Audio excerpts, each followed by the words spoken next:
Good evening, मैं प्रवीण कुमार अपने YouTube channel पर आप सभी विद्यार्थियों का हार्दिक स्वागत करता हूं। आज पुनः हम स्टेट PCS, BPSC और UPSC के सवालों का विश्लेषण करेंगे।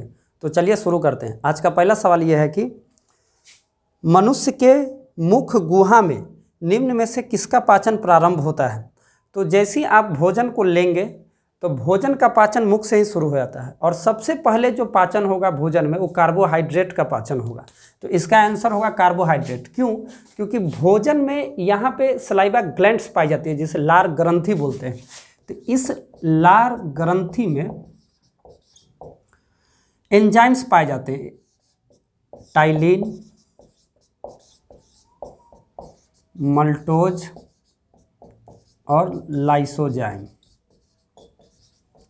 ये एंजाइम्स क्या करता है कि जब आप भोजन को चिबाएंगे तो कहा जाता है कि अगर अच्छे तरीके से भोजन को चबाया जाएगा तो वो अच्छे तरीके से पचेगा। लगभग 36 बार चबाना पड़ता है भोजन को, तब वो उसका पाचन अच्छे से होता है। तो भोजन जैसे हमने लिया और चबाना शुरू किया तो ये टाइलिन भोजन में उपस्थित कार्बोहाइड्रेट को या स्टार्च को मल्टोज शकरा में बदल देगा। अब ये मल्टोज शकरा में जब बदल दिया टाइलिन ने स्टार्च को, कार्बोहाइड्रेट को, तो अब लार में पाए जाने वाले मल्टोज इस मल्टोज शकरा को पुनः ग्लूकोज में बदल देगा। बात समझ गए? तो ये चीज प्रक्रिया होती है। तो मुख से पाचन जो शुरू होता है वो कार्बोहाइड्रेट का शुरू होता है। ये लाइसोजाइम का क्या काम है कि भोजन में जो हानिकारक जीवाणु चले जाते हैं उसको लाइसोजाइम मार देता है, नष्ट कर देता है। तो इस सवाल का जवाब जो होगा वो होगा कार्बोहाइड्रेट का, यानी कि मुख में जो पाचन शुरू होता है वो कार्बोहाइड्रेट से पाचन शुरू होता है। जब हम भोजन को लेंगे तो भोजन हमारे शरीर के अंदर लगभग 9 मीटर का ट्रैवलिंग करता है, यानी भोजन निगलने के बाद फूड पाइप से होते हुए स्टोमक में, और स्टोमक से छोटी आंत से बड़ी आंत, और बड़ी आंत से एनस के द्वारा वेस्ट मटेरियल जो होते हैं वो बाहर चला जाता है। तो लगभग भोजन को पूरे ट्रैवलिंग में, शरीर के अंदर ट्रैवलिंग में 9 मीटर की दूरी तय करनी पड़ती है। चलिए अगले सवाल को देखते हैं। मानव शरीर में निम्नलिखित में से कौन सी ग्रंथि अंतरस्रावी एवं बाह्यस्रावी ग्रंथि होती है? ये भी यूपी PCS 2019 का सवाल है। तो मानव शरीर की जो ग्रंथि होती है अंतरस्रावी और बाह्यस्रावी, उसको अग्नाशय ग्रंथि बोलते हैं। ये अग्नाशय अंतरस्रावी भी है और बाह्यस्रावी भी है। अग्नाशय, इसे मिश्रित ग्रंथि भी बोलते हैं, मिश्रित ग्रंथि। क्यों? क्योंकि यह बाह्यस्रावी भी है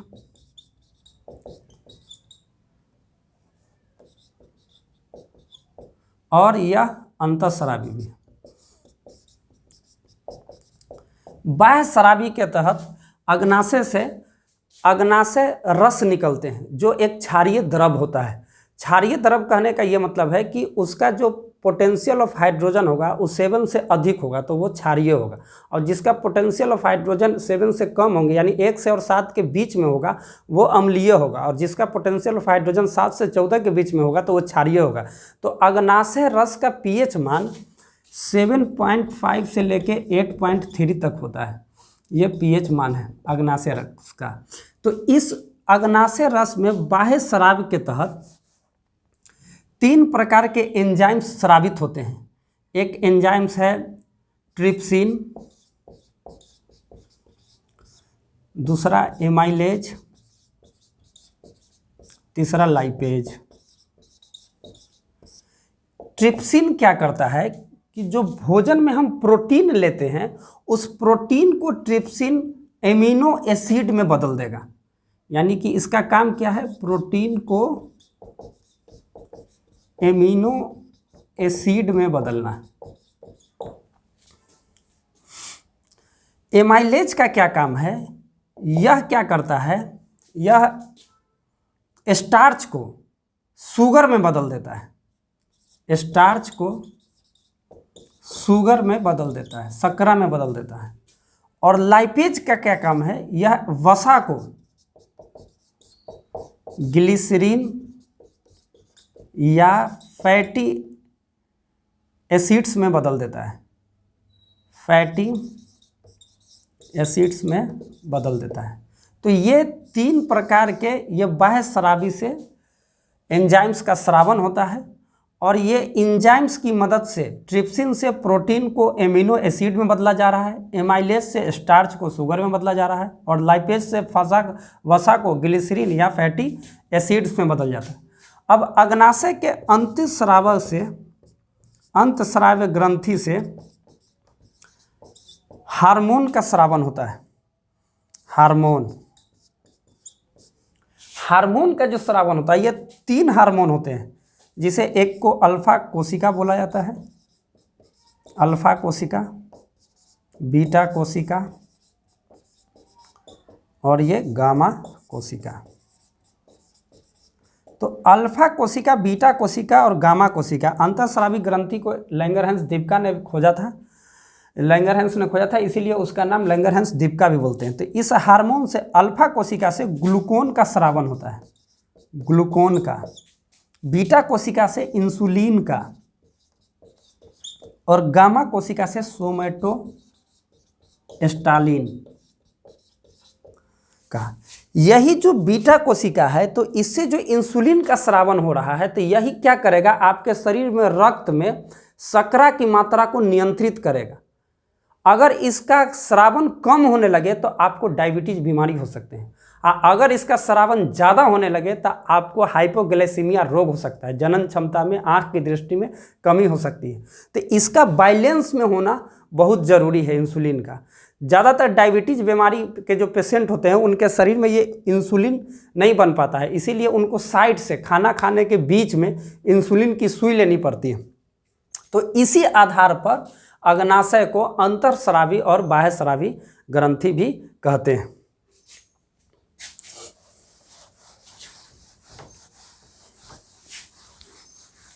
इसको नोट कर लेंगे वीडियो पॉज करके। चलिए अगले सवाल की ओर चलते हैं। प्रकाश के निम्नलिखित प्रकारों में से किनका पौधों द्वारा तीव्र अवशोषण होता है? तो प्रकाश का पौधों द्वारा जो अवशोषण होगा वो प्रकाश संश्लेषण कहलाएगा। तो क्लोरोप्लास्ट वर्णक के कारण प्रकाश संश्लेषण होता है, सन के लाइट में ये प्रकाश संश्लेषण होगा। तो इसमें क्या होगा, क्लोरोप्लास्ट वर्णक पाए जाएंगे, और क्लोरोप्लास्ट वर्णक में क्लोरोफिल पाया जाएगा, जो हरे रंग का होगा। क्लोरोफिल ये हरे रंग का होता है। तो इस क्लोरोफिल का जो मुख्य तत्व है वो मैग्नीशियम है। आपसे ये खूब सवाल पूछेगा एग्जाम में कि क्लोरोफिल में क्या पाए जाते हैं, मैग्नीशियम। तो जब पत्ते पर, पौधे के या पेड़ के पत्ते पर सन का लाइट पड़ेगा, तो सन के लाइट में इलेक्ट्रोमैग्नेटिक स्पेक्ट्रम में नीले और लाल रंग को पौधे अवशोषित करते हैं बहुत तेजी मात्रा में। और सबसे ज़्यादा जो प्रकाश संश्लेषण होता है वो लाल प्रकाश में होता है। क्यों? क्योंकि लाल प्रकाश 650 नैनोमीटर तक प्रकाश संश्लेषण करते हैं और नीले प्रकाश 478 नैनोमीटर तक। इसीलिए आप लाल रंग में और नीले रंग में प्रकाश संश्लेषण की क्रिया सबसे ज़्यादा होगी। अगर इस दोनों रंग में अगर सबसे ज़्यादा प्रकाश संश्लेषण की क्रिया किस में होगी, तो वो लाल रंग में होगी, क्योंकि उसका तरंगदैर्घ्य, लाल रंग का तरंगदैर्घ्य भी सबसे अधिक होता है, लगभग 7800 एंगस्ट्रॉम के करीब में। तो आप देखेंगे, और हरे रंग में क्यों नहीं, क्योंकि रंग की भी एक क्वालिटी होती है कि जो जिस रंग में दिख रहा है उसी रंग को रिफ्लेक्ट कर रहा है, और जो काला दिख रहा है उस सभी रंग को एब्जॉर्ब कर रहा है, जो उजला दिख रहा है उस सभी रंग को रिफ्लेक्ट कर रहा है। ये रंग की, कलर की विशेषता। अगर कोई वस्तु लाल दिख रही है तो उस सभी रंग को एब्जॉर्ब किया है और लाल को रिफ्लेक्ट कर रहा है, इसीलिए हमारी आंखों पर या फिर उस वस्तु हमें लाल दिखाई देती है। अगर कोई हरा दिख रहा है तो सभी रंगों को एब्जॉर्ब कर लिया और हरे रंग को, ग्रीन को रिफ्लेक्ट कर रहा है, इसीलिए वह हमें ग्रीन दिखाई देता है। तो इसका जो आंसर होगा वो होगा लाल रंग और नीले रंग में सबसे ज़्यादा। क्यों? क्योंकि ये 650 नैनोमीटर तक वो कर सकता है और ये 478 नैनोमीटर तक नीले रंग। देखिए, प्रकाश संश्लेषण की क्रिया चंद्रमा के लाइट में भी हो सकती है, बल्ब के लाइट में भी हो सकती है। देखिए, अगर आपसे सवाल पूछे कि निम्न में से किस में चंद्रमा से प्रकाश संश्लेषण की क्रिया होती है, चंद्रमा के लाइट से प्रकाश संश्लेषण की क्रिया होती है, तो वो शैवाल, समुद्री शैवाल जो होते हैं, समुद्री शैवाल, तो इसमें चंद्रमा के लाइट से, चंद्रमा की प्रकाश से प्रकाश संश्लेषण होते हैं, फोटोसिंथेसिस होता है समुद्री शैवाल में। लगभग पृथ्वी पर 90% जो प्रकाश संश्लेषण की क्रिया होती है वो समुद्री पेड़ पौधे के अंदर ही होती है, और 85% में आप देखेंगे जो नदी है या पेड़ पौधे तालाब के हैं उसमें होती है प्रकाश संश्लेषण की क्रिया। चलिए अगले सवाल की ओर चलते हैं।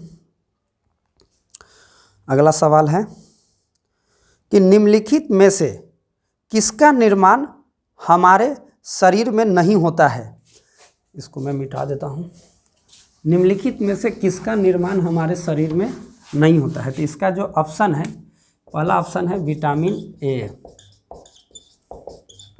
दूसरा ऑप्शन है प्रोटीन, तीसरा ऑप्शन है एंजाइम और चौथा ऑप्शन है हार्मोन। देखिए, हमारे शरीर में विटामिन ए नहीं होता है निर्माण, शरीर के अंदर विटामिन ए का, इसका राइट आंसर है विटामिन ए। प्रोटीन का निर्माण यकृत से होता है। यकृत में आप देखेंगे कि फाइब्रेनोजीन ये प्रोटीन है, फाइब्रेनोजीन, जो रक्त की थक्का जमने में मदद करता है। फिर इसमें हिपेरिन है, ये भी प्रोटीन है। तो ये हिपेरिन और फाइब्रेनोजीन का स्रावन यकृत से होता है। तो फाइब्रेनोजीन क्या करता है? रक्त की थक्का जमने में मदद करता है, जबकि हिपेरिन क्या करता है? शरीर के अंदर रक्त का थक्का नहीं जमने देता है हिपेरिन। तो ये दोनों क्या है? प्रोटीन है। एंजाइम्स का आपका मुंह में निकलेगा, ये टाइलियन है, मल्टोज है। उसके बाद आप एंजाइम्स अग्नाशय से निकलेंगे, अग्नाशय से आपका ये ट्रिप्सिन निकल रहा है, एमाइलेज निकल रहा है, लाइपेज निकल रहे हैं। तो ये सब क्या है? एंजाइम्स है। हार्मोन का स्रावन होगा, जैसे अल्फा कोशिका से आप ग्लूकोन है, बीटा कोशिका से इंसुलिन है, गामा कोशिका से सोमेटोस्टिलिन है। तो ये हार्मोन है। हमारे शरीर में किसका स्रावन नहीं होगा? विटामिन ए का नहीं होगा। बाकी ये तीनों का हमारे शरीर में बनते हैं, निर्माण होता है इन तीनों का। ये सब जो लेक्चर मैं दे रहा हूँ उसको नोट कर लेंगे अपने नोटबुक में, और जहाँ भी कन्फ्यूजन होगा कमेंट बॉक्स में बताएंगे कि सर ये चीज़ नहीं समझे हम, मैं आपको बता दूंगा या आप मुझे फ़ोन भी कर सकते हैं। आगे चलते हैं अगले सवाल की ओर। यदि कोई मानवीय रोग विश्व के बृहद क्षेत्र में फैलता है तो उसे क्या कहते हैं? अभी कोरोना महामारी विश्व के क्षेत्र में लगभग में चारों तरफ फैल चुका है। तो इसका ऑप्शन जो है, मैं ऑप्शन लिख लेता हूँ। ए है पेंडेमिक, बी ऑप्शन है एपिडेमिक, सी ऑप्शन है एंडेमिक, और डी जो ऑप्शन है एपीयूटिक। देखिए, अगर कोई रोग लगभग किसी निश्चित जनसंख्या को कवर करता है, कम जनसंख्या को, जैसे कि कोई शहर है, कोई जिला है, तो उस रोग को, उस शहर को कवर कर रहा है, तो उस रोग को हम बोलेंगे एंडेमिक रोग। क्लियर है? एक छोटे से शहर में अगर फैलने वाला कोई संक्रामक रोग है, उस रोग को हम बोलेंगे एंडेमिक रोग। फिर वही रोग बहुत तेजी से बड़ी जनसंख्या को कवर करता है, जैसे एक दो राज्य को कवर कर लिया या भारत जैसे देशों को कवर कर लिया कि महामारी फैल गई है, भारत में ही महामारी फैल गई है, तो उस प्रकार के रोग को कहेंगे एपिडेमिक रोग। अगर वही रोग विश्व के लगभग अधिकतर क्षेत्रों को कवर कर लिया, सबसे ज़्यादा क्षेत्रों को कवर किया, सबसे ज़्यादा लोगों को प्रभावित किया, महामारी के रूप में पूरे विश्व में फैलने लगा, तो वही रोग पेंडेमिक रोग कहलाएगा, वैश्विक महामारी, पेंडेमिक रोग। तो इसका आंसर होगा पेंडेमिक। बात समझ गया? फिर से मैं रिपीट कर देता हूँ कि अगर कोई रोग कोई छोटे से एरिया को कवर कर रहा है, जैसे कि मान लिया कि मुजफ्फरपुर है, तो मुजफ्फरपुर में चमकी बुखार का सीजन आ जाता है गर्मी के आने पर, तो चमकी बुखार मुजफ्फरपुर के एरिया को कवर कर रहा है, तो वो रोग कहलाएगा एंडेमिक रोग। और वही रोग लगभग पूरे मुजफ्फरपुर और बिहार में फैल रहा है और धीरे धीरे भारत देश में भी फैल रहा है, तो वो रोग कहलाएगा एपिडेमिक रोग। और भारत देश को फैलने के बाद विश्व के अधिकांश क्षेत्रों में वो रोग फैल चुके हैं कोरोना महामारी के तहत, तो वो रोग कहलाएगा पेंडेमिक रोग, महामारी, वैश्विक महामारी। इसको नोट कर लेंगे।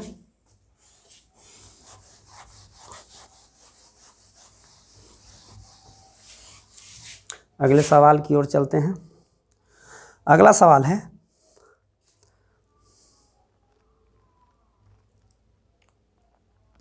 हाइड्रोफोबिया किसके द्वारा होता है? तो हाइड्रोफोबिया जो बीमारी होता है विषाणु के द्वारा होता है। हाइड्रोफोबिया हो कैसे जाएगा? तो ये लार से होने वाली बीमारी है, किसी जानवर के द्वारा काट लेने पर, या आपको कुत्ता काट ले या बंदर काट ले, तो इन दो ऐसे जानवरों के काटने से उनकी लार से फैलने वाली यह बीमारी है हाइड्रोफोबिया। इसमें क्या होता है, व्यक्ति को पानी से डर लगता है। व्यक्ति सामान्य रूप में पानी का प्रयोग कर सकता है, और अधिक व्यक्ति जब पानी देख लेगा, जिस तरह से नदी को देख लिया, तालाब को देख लिया, समंदर को देख लिया, तो उसको पानी से डर लगेगा, वो कांपेगा पानी को देख के। तो इसी वजह से इस रोग को हाइड्रोफोबिया रोग कहते हैं। चलिए अगली सवाल की ओर चलते हैं। इनमें से कौन राज्य सरकार का कानूनी सलाहकार है? राज्य सरकार का कानूनी सलाहकार है, ऑप्शन को देखते हैं। ए महाधिवक्ता, बी ऑप्शन है इसका महान्यायवादी, सी ऑप्शन है, ये खूब पूछता है एग्जाम में, सॉलिसिटर जनरल। अब बच्चा कंफ्यूज कर जाता है कि सॉलिसिटर जनरल की अटॉर्नी जनरल, सॉलिसिटर जनरल, तो इसको समझें। और डी है नियंत्रक एवं महालेखा परीक्षक। देखिए समझते हैं इसको। राज्य सरकार का जो कानूनी सलाहकार होता है वो महाधिवक्ता होता है। राइट आंसर है इसका महाधिवक्ता। भारतीय संविधान के अनुच्छेद 165 के तहत महाधिवक्ता की नियुक्ति राज्यपाल के द्वारा की जाती है। राज्यपाल ऐसे कोई भी व्यक्ति जो उच्चतम न्यायालय के न्यायाधीश बनने की उच्चतम न्यायालय नहीं, उच्च न्यायालय के न्यायाधीश बनने की योग्यता रखते हैं, तो वैसे व्यक्ति को महाधिवक्ता नियुक्त की जा सकती है। यह राज्यपाल के प्रसाद पर्यंत काम करेगा और इसे विधानसभा में और जिस राज्य में विधान परिषद है वहाँ बैठने की अनुमति होगी, वहाँ बोलने की अनुमति होगी, लेकिन इसे मत देने की अनुमति नहीं होगी। तो ये महाधिवक्ता की आर्टिकल कितना है? आर्टिकल 165। नियुक्ति कौन कर रहा है? राज्यपाल। तो राज्यपाल नियुक्ति कर रहा है, तो ये राज्यपाल के ही प्रसाद पर्यंत पद धारण करेगा। अब आइए महान्यायवादी को समझते हैं। तो भारतीय संविधान के अनुच्छेद 76 के तहत महान्यायवादी की नियुक्ति राष्ट्रपति करते हैं। यह संघ या केंद्र सरकार का विधिक सलाहकार होता है, कानूनी सलाहकार होता है, और भारत के जितने भी न्यायालय हैं उसमें केंद्र सरकार का पक्ष ये रखता है। यह राष्ट्रपति के प्रसाद पर्यंत काम करता है। जिस तरह यह राज्यपाल का प्रसाद पर्यंत काम करता था महाधिवक्ता, उसी तरह राष्ट्रपति के प्रसाद पर्यंत काम करेगा कौन? महान्यायवादी। जिस तरह यह विधानसभा में और विधान परिषद में बैठने की, बोलने की इसको अनुमति है, लेकिन मत देने की अनुमति नहीं है, उसी तरह इसे भी लोकसभा में और राज्यसभा में बैठने की, बोलने की अनुमति है, लेकिन यह मत नहीं दे सकता है।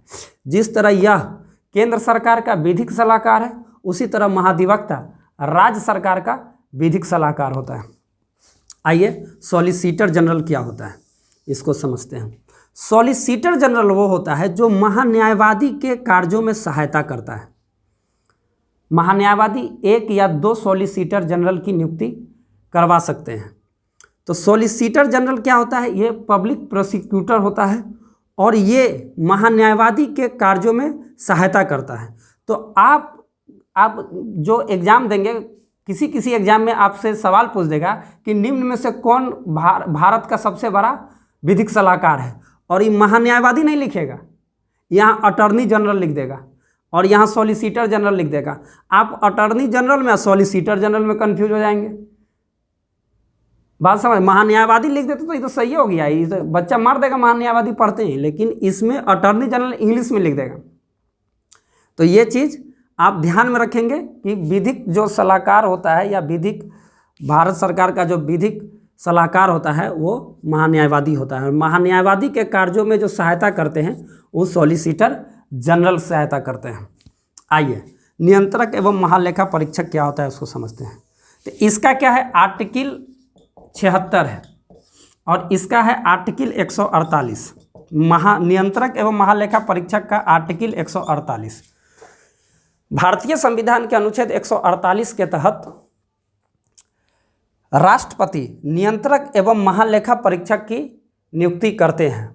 यह लेखा परीक्षक है, यानी कि वित्तीय जितनी भी लेखा तैयार करना इसका काम है नियंत्रक एवं महालेखा परीक्षक को।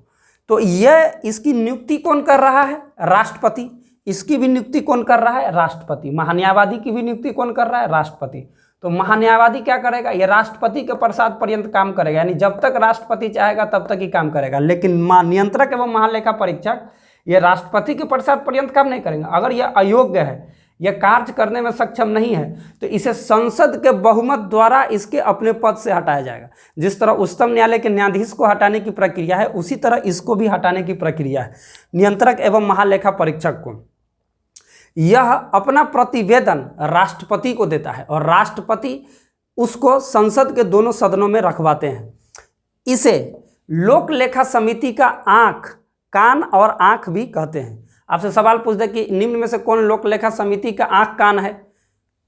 नियंत्रक एवं महालेखा परीक्षक। तो इसमें कंफ्यूज नहीं करेंगे, इसको नोट कर लेंगे। चलिए अगले सवाल की ओर चलते हैं। अगला सवाल यह है कि मोहम्मद गोरी को सबसे पहले किसने पराजित किया? बहुत अच्छा सवाल है। तो मोहम्मद गोरी तुर्क आक्रांता था। भारत में 1175 में मुल्तान में सबसे पहले आक्रमण करेगा। गुजरात के शासक मूलराज द्वितीय या भीम द्वितीय ने 1178 में अपनी विधवा माँ के संरक्षण में, जिनका नाम नायिका देवी है, उसके संरक्षण में युद्ध करेगा और भारत में सबसे पहले इसको पराजित करेगा मोहम्मद गोरी को मूलराज द्वितीय या भीम द्वितीय। कहाँ का शासक है? गुजरात का शासक है। अपनी विधवा माँ नायिका देवी के संरक्षण में ये युद्ध लड़ेगा और उसको पराजित करेगा। उसके बाद 1191 में तराइन की प्रथम लड़ाई में पृथ्वीराज चौहान मोहम्मद गोरी को पराजित करता है। फिर उसके एक वर्ष बाद 1192 में तराइन की दूसरी लड़ाई में पृथ्वीराज चौहान को मोहम्मद गोरी पराजित करता है। मोहम्मद गोरी जब 1192 में पृथ्वीराज चौहान को पराजित कर देगा तो इसका 1194 में चंदावर का युद्ध भी है जयचंद से। चंदावर के युद्ध में जयचंद को यह पराजित कर देगा और भारत में तुर्कों के वंश को स्थापित करने के लिए या मुस्लिमों की सत्ता को स्थापित करने के लिए यह महत्वपूर्ण युद्ध माना जाता है। और मोहम्मद गोरी ने यहाँ पे अपने 2 गुलाम कुतुबुद्दीन ऐबक और बख्तियार खिलजी को नियुक्त किया और 1206 में कुतुबुद्दीन ऐबक ने एक वंश की स्थापना की जिसका नाम गुलाम वंश कहलाता है। क्लियर है? मोहम्मद गोरी को सबसे पहले किसने पराजित किया? तो मोहम्मद गोरी को मूलराज द्वितीय या भीम द्वितीय, जो गुजरात के शासक थे, अपनी माँ, विधवा माँ नायिका देवी के संरक्षण में पराजित किया था। चलिए अगले सवाल की ओर चलते हैं। महमूद गजनी के साथ भारत आने वाला मुस्लिम विद्वान था। तो महमूद गजनी, गजनी प्रांत में यामनी वंश होता है, उसके बारे में भी मैं बता देता हूँ। मुस्लिम आक्रांता हैं ये लोग, मुस्लिम आक्रमणकारी हैं। तो यामनी वंश की स्थापना अल्पतगिन ने किया था, और अल्पतगिन का एक दास है सुबक्तगिन। सुबक्तगिन का बेटा महमूद गजनवी, जो 998 में गजनी के गद्दी पर बैठेगा, और गजनी की गद्दी पर जैसी बैठेगा तो यह लूटपाट की दृष्टिकोण से भारत पर आक्रमण करेगा 1001 में। पहला आक्रमण है महमूद गजनवी का 1001 या 1001 ईस्वी में जयपाल के विरुद्ध। जयपाल के विरुद्ध जब ये आक्रमण करेगा तो इसका जो विद्वान है वह अलबरूनी है। अलबरूनी, इसने किताबुल अरबी भाषा में, अरबी भाषा में किताब उल हिंद की रचना की थी। इसे हिंदी में, किताब उल हिंद को हिंदी में लिखा था रजनीकांत शर्मा ने। अलबरूनी के बारे में कहा जाता है, ये खीवा का रहने वाला था। अलबरूनी के बारे में कहा जाता है कि इसने भारत में पुराणों का भी अध्ययन किया था। पुराणों का अध्ययन, अगर सवाल पूछ दे कि पुराणों का अध्ययन करने वाला निम्न में से कौन है, तो अलबरूनी है। इसका जो ऑप्शन है अलबरूनी बी इसका सही आंसर होगा। इब्ने बतूता जो इसका एक आंसर है वो मोहम्मद बिन तुगलक के शासनकाल में आएगा। अफ्रीका का यात्री है और इसने रेहला नामक पुस्तक की रचना की थी। इसकी विद्वता को देखते हुए मोहम्मद बिन तुगलक ने इसे दिल्ली का काजी भी बना देगा, इब्ने बतूता को। उसके बाद अमीर खुसरो है, तो अमीर खुसरो निजामुद्दीन औलिया का शिष्य है। इसे भारत का तोता या तोते हिंद भी कहा जाता है अमीर खुसरो को। चलिए नेक्स्ट सवाल की ओर चलते हैं।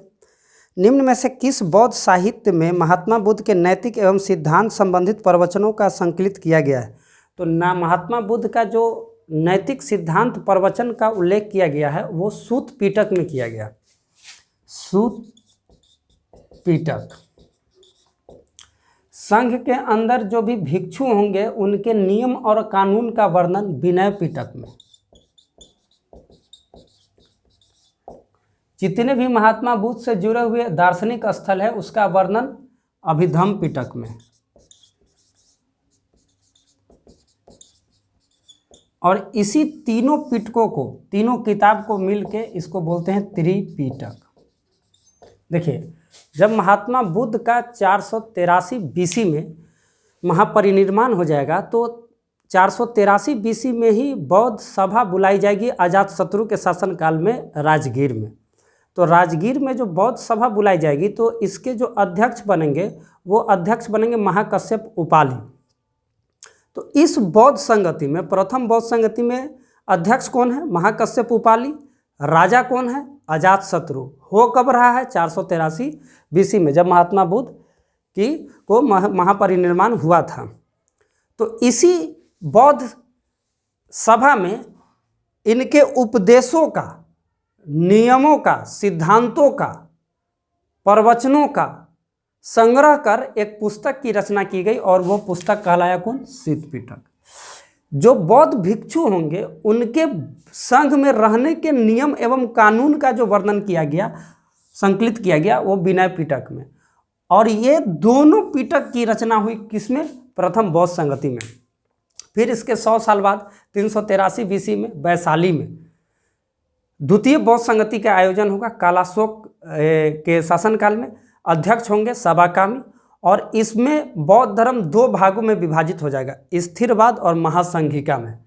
251 बीसी में अशोक के शासनकाल में पाटलिपुत्र में तीसरी बौद्ध संगति का आयोजन होगा, जिसके अध्यक्ष बनेंगे मोगलीपुत्र तीस, जिसमें अभिधम्म पिटक की रचना होगी।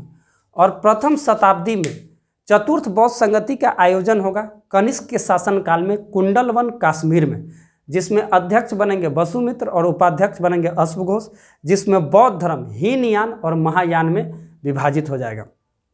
कुछ ग्रंथों से ऐसे प्रमाण मिले हैं कि 5वीं बौद्ध संगति हर्षवर्धन के शासनकाल में प्रयाग में हुए थे, जिसके अध्यक्ष बने थे ह्वेनसांग।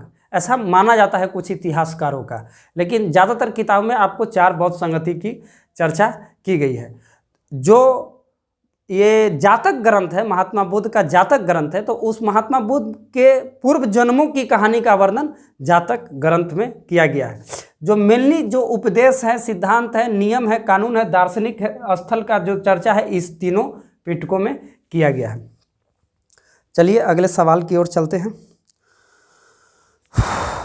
भारतीय संविधान में जैसा निहित है, निम्न में से कौन सा समानता के मौलिक अधिकार में सम्मिलित नहीं है? तो समानता का जो अधिकार यानी समता का जो अधिकार का वर्णन किया गया है मौलिक अधिकार में, वैसे भारतीय संविधान के भाग 3 में आर्टिकल 12 से लेकर के 35 तक में मौलिक अधिकार का वर्णन किया गया है, जिसमें आप देखेंगे 6 प्रकार का मौलिक अधिकार है। मूल संविधान में 7 प्रकार के मौलिक अधिकार हैं, लेकिन अभी वर्तमान में 6 प्रकार का मौलिक अधिकार है। जो 7वां मौलिक अधिकार था, संपत्ति का अधिकार, वो 44वां संविधान संशोधन कर उसे हटा दिया गया। ये संपत्ति का अधिकार था।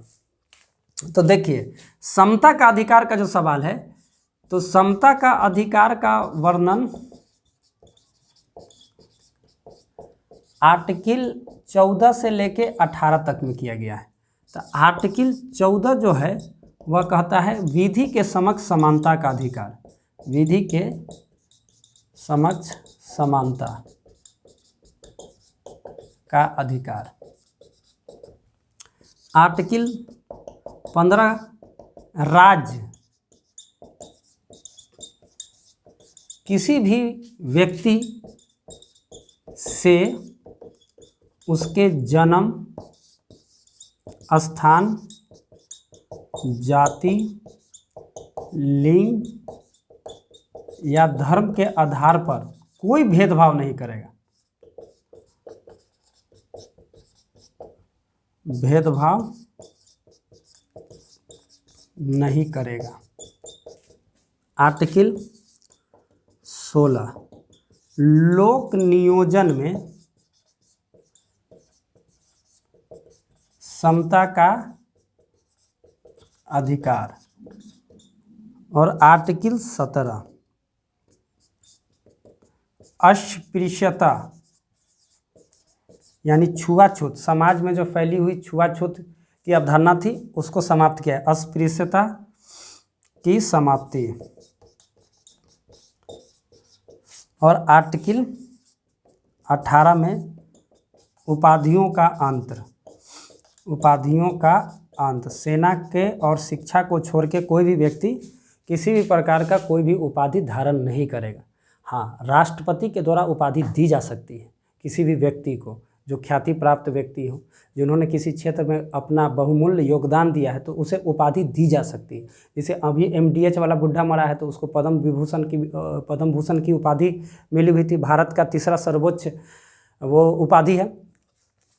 तो इसमें कहीं भी आर्थिकता के आधार पर समानता की चर्चा नहीं की गई है, तो इसका जो जवाब होगा वो आर्थिक समानता होगा इसका आंसर। कि भारतीय संविधान में जैसा निहित है, निम्न में से कौन सा समानता के मौलिक अधिकार में सम्मिलित नहीं है? तो उसका आंसर होगा आर्थिक समानता, क्योंकि इसमें कहीं भी आर्थिक समानता का चर्चा नहीं किया गया। इसका आंसर हो जाएगा डी। चलिए अगले सवाल की ओर चलते हैं। भारतीय संविधान की प्रस्तावना में पंथ निरपेक्ष शब्द जोड़ा गया था। तो देखिए, भारतीय संविधान की प्रस्तावना में पंथ निरपेक्ष शब्द 42वां संविधान संशोधन के तहत जोड़े गए थे। भारतीय संविधान की प्रस्तावना क्या कहता है कि हम भारत के लोग भारत को एक संपूर्ण प्रभु संपन्न समाजवादी पंथ निरपेक्ष लोकतंत्रात्मक गणराज्य बनाने के लिए तथा उसके समस्त नागरिकों को सामाजिक, आर्थिक, राजनीतिक, न्याय, विचार, अभिव्यक्ति, विश्वास, धर्म और उपासना की स्वतंत्रता तथा उन सब में व्यक्ति की गरिमा, राष्ट्र की एकता और अखंडता सुनिश्चित करने वाली बंधुता बढ़ाने के लिए आज दिनांक 26 नवंबर 1949 मिति मार्ग शुक्ल सप्तमी संवत 2006 को अपनी इस संविधान सभा द्वारा इस संविधान को अंगीकृत, अधिनियमित एवं आत्मर्पित करते हैं। तो 42वां संविधान यानी कि प्रस्तावना, मूल प्रस्तावना में पंथ निरपेक्ष शब्द का कहीं भी चर्चा नहीं की गई है। 42वां संविधान संशोधन किए गए जिसमें समाजवादी, पंथनिरपेक्ष तथा राष्ट्र की एकता और अखंडता शब्द को जोड़ा गया था। ये 3 शब्द जोड़े गए थे कब? 42वां संविधान संशोधन में। 42वां संविधान संशोधन को लघु संविधान भी कहते हैं, छोटा संविधान। अगर आपसे सवाल पूछ दे कि छोटा संविधान किसे कहते हैं, तो 42वां संविधान संशोधन को। चलिए अगले सवाल की ओर चलते हैं। मौना लोआ एक सक्रिय ज्वालामुखी है। देखिए ज्वालामुखी 3 प्रकार के होते हैं, सक्रिय ज्वालामुखी, प्रसुप्त ज्वालामुखी और शांत ज्वालामुखी। तो सक्रिय ज्वालामुखी वो होता है जिसमें हमेशा उद्गार होते रहता है, मतलब हमेशा मैग्मा बाहर निकलते रहेगा। प्रसुप्त ज्वालामुखी उसे कहते हैं जिसमें कभी उद्गार हुआ था, अब आदिकाल में मतलब हुआ था उद्गार 50 साल या 100 साल पहले, और आगे भी संभावना बनी हुई है कि इससे कभी भी ज्वालामुखी फट सकता है, उद्गार हो सकते हैं। तो वैसी ज्वालामुखी को प्रसुप्त ज्वालामुखी कहते हैं। और शांत ज्वालामुखी उसे कहते हैं जिसमें कभी प्राचीन काल में उद्गार हुए थे और अब उद्गार होने की यानी कि लावा के निकलने की कोई संभावना नहीं है, इसके मुख में पानी भर चुका है, झील का निर्माण हो चुका है, तो अब इसमें कभी उद्गार नहीं हो सकता है, ये शांत काल आ गया। तो अब उस वैसे ज्वालामुखी को क्या बोलेंगे? शांत ज्वालामुखी बोलेंगे। तो ज्वालामुखी जब फटेगा तो ज्वालामुखी क्या, धरती के अंदर का गर्म मैग्मा पृथ्वी पर पहुंचता है, लावा का रूप लेता है, तो उसे ज्वालामुखी फटना कहते हैं। तो सबसे अधिक मात्रा में जलवाष्प निकलेगा। जलवाष्प जब निकलेंगे और उसके बाद मैग्मा निकलेगा जिसका टेम्परेचर होगा, मैग्मा का टेम्परेचर 600 से लेकर 1200 डिग्री सेल्सियस के बीच में। इतना गर्म तरल पदार्थ जमीन के अंदर से निकल रहे हैं। तो मौना लोआ हवाई द्वीप का एक सक्रिय ज्वालामुखी है। इसका आंसर होगा हवाई द्वीप का। तो अब इसमें आपसे सवाल पूछा है कि अगर सवाल पूछे कि संसार की सबसे बड़ी ज्वालामुखी कौन है, तो हवाई द्वीप का किलायु संसार की सबसे बड़ी ज्वालामुखी है। अब सवाल इसको घुमा देगा कि आकार की दृष्टि से सबसे बड़ा ज्वालामुखी कौन है, तो आकार की दृष्टि से सबसे बड़ा ज्वालामुखी आपका मौना लोआ है। वैसे संसार का सबसे बड़ा ज्वालामुखी किलायु है, या संसार का सबसे बड़ा सक्रिय ज्वालामुखी किलायु है। चलिए, जो हवाई द्वीप में पाया जाता है। अगला सवाल चलते हैं हम लोग। एवरेस्ट पर चढ़ने वाली द्वितीय भारतीय महिला है। तो एवरेस्ट पर चढ़ने वाली जो महिला है संतोष यादव है, 2 बार चढ़ी थी, कम समय में भी चढ़ी थी संतोष यादव एवरेस्ट पर चढ़ने वाली। एवरेस्ट का जो मापन किया गया था वो जूलॉजिकल सर्वे ऑफ इंडिया के द्वारा मापा गया था। जो अभी एवरेस्ट की लंबाई है वो 8848 मीटर, ये भारत सरकार के द्वारा नापा गया था। आज के न्यूज में, आज दिसंबर महीना जो चल रहा है, इसमें अभी न्यूज आ रहे हैं कि नेपाल चीन की मदद से एवरेस्ट की फिर से लंबाई नापने की कोशिश कर रहा है। अभी तक भारत का ही नाम था कि एवरेस्ट की जो लंबाई नापी गई है वो किसके द्वारा नापी गई? तो जूलॉजिकल सर्वे ऑफ इंडिया के द्वारा नापी गई थी, कैलाश चंद्र थे। तो अभी फिर नेपाल चीन की मदद से एवरेस्ट की लंबाई नापने जा रहा है। माउंट एवरेस्ट नेपाल में ही है, जो बृहद हिमालय का हिस्सा है। चलिए अगला सवाल चलते हैं। बिहार में प्रथम चीनी मिल की स्थापना कब की गई थी? तो बिहार में प्रथम चीनी मिल की स्थापना 1903 में मेहरौरा में मोतिहारी में किया गया था। और ये जो मोतिहारी है उस समय स्वतंत्रता प्राप्ति से पहले बिहार को चीन का कटोरा कहा जाता था। क्यों? क्योंकि सबसे ज़्यादा चीनी सब मोतिहारी से ही निकलते थे। तो इसका आंसर हो जाएगा 1903। अगले सवाल का जवाब, अगले सवाल है कि भारत में सीमेंट उद्योग की शुरुआत कहाँ से हुई थी? तो भारत में आज़ादी से पहले सीमेंट उद्योग की स्थापना छोटा नागपुर में किया गया था। वो छोटा नागपुर उस समय बिहार का ही हिस्सा था, लेकिन जब 15 नवंबर 2000 ईस्वी को बिहार प्रांत से झारखंड अलग हो जाएगा तो छोटा नागपुर कहाँ? झारखंड में चले जाएंगे। तो अभी बिहार में एक जिला है रोहतास, जहाँ से सीमेंट का उत्पादन होता है, उसका नाम है डालमिया नगर। मात्र एक जिला जहाँ से सीमेंट का उत्पादन होता है बिहार का, रोहतास जिला से। अगले सवाल की ओर चलते हैं। अविभाजित बिहार का कितने प्रतिशत खनिज संपदा विभाजन के बाद वर्तमान बिहार में रह गया है? तो अभी जो बिहार में जो खनिज संपदा है मात्र 1%। कितना सुनने में मज़ा आ रहा है कि 1% है खनिज संपदा। 99% खनिज संपदा कहाँ चले गए? झारखंड में। झारखंड कब अलग हुआ? 15 नवंबर 2000 ईस्वी को। इसकी राजधानी कहाँ है झारखंड की? रांची। और रांची शहर के बगल से ही कर्क रेखा गुजरती है। कर्क रेखा भारत के 8 राज्यों से गुजरती है, जिसमें गुजरात हो जाएगा, राजस्थान हो जाएगा, मध्य प्रदेश हो जाएंगे, छत्तीसगढ़ हो जाएगा, झारखंड हो जाएगा, पश्चिम बंगाल हो जाएगा, त्रिपुरा हो जाएगा और मिजोरम हो जाएगा। तो अभी वर्तमान में भारत में मात्र 1% ही, जैसे कि आप देखेंगे कि मुंगेर साइड का एरिया है, रोहतास, कैमूर, ये सब वहीं खनिज संपदा पाए जाते हैं। चलिए अगली सवाल की ओर चलते हैं। पटना कॉलेज की स्थापना हुई है। पटना कॉलेज, इसमें कन्फ्यूजन नहीं कीजिएगा, पटना कॉलेज की स्थापना 1863 में हुआ था। ये किसकी है बात? पटना कॉलेज। ऑप्शन में दे देगा 1917। आप तो जाके रट के जाएंगे, गड़बड़ा जाएगा। तो अब अगर सवाल पूछे कि पटना विश्वविद्यालय की स्थापना कब हुई थी, तो पटना विश्वविद्यालय की स्थापना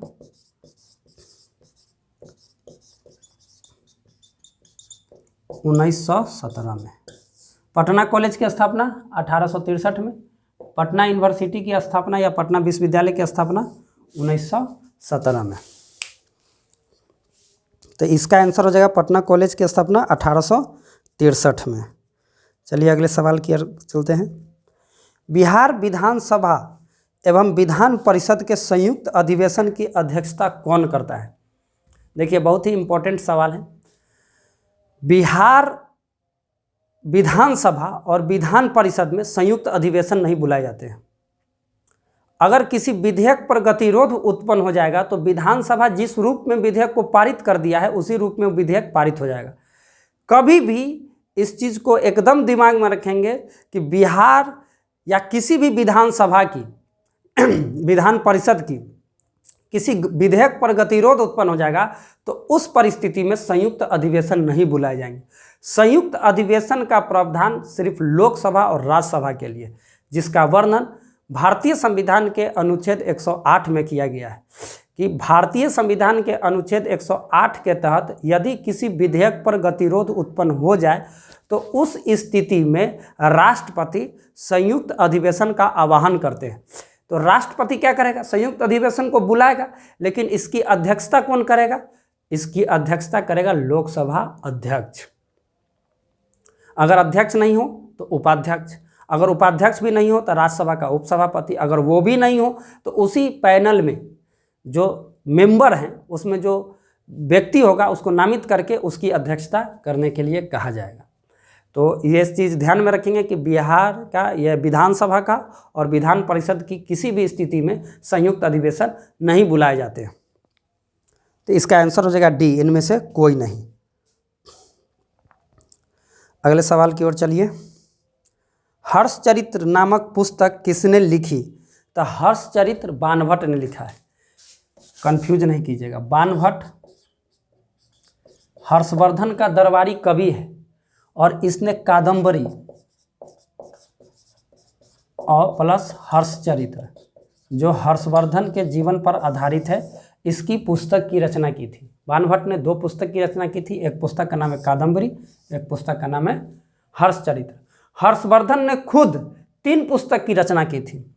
हर्षवर्धन वर्धन वंश का शासक है, 606 में ये राजा बनेगा, 647 में इसकी मृत्यु हो जाएगी। इसके पिताजी का नाम प्रभाकर वर्धन है, इसका बड़ा भाई राज्यवर्धन है, इसकी एक सिस्टर है राजश्री, जिसकी विवाह ये ग्रह वर्मन से होती है, ग्रह वर्मा से, मालवा के राजा है वो। चलिए, तो हर्षवर्धन ने 3 पुस्तक, एक पुस्तक प्रियदर्शिका, दूसरा रत्नावली और तीसरा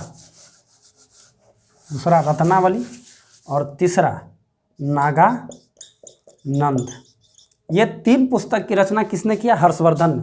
हर्षवर्धन ने 3 पुस्तक प्रियदर्शिका, रत्नावली, नागानंद। और हर्षवर्धन का दरबारी कवि बाणभट्ट जिसने कादंबरी और हर्षचरित्र की रचना की थी। चलिए अगले सवाल की ओर चलते हैं। सवाल अब समाप्त हुए। फिर हम नेक्स्ट डे इसी तरह के कुछ सवालों को लेकर के आएंगे। तब तक के लिए धन्यवाद। यह वीडियो आपको कैसा लगा कमेंट बॉक्स में देंगे, जवाब देंगे। आपके सुझाव का मैं सादर आमंत्रण करता हूं। तब तक के लिए जय हिंद, जय भारत, जय किसान।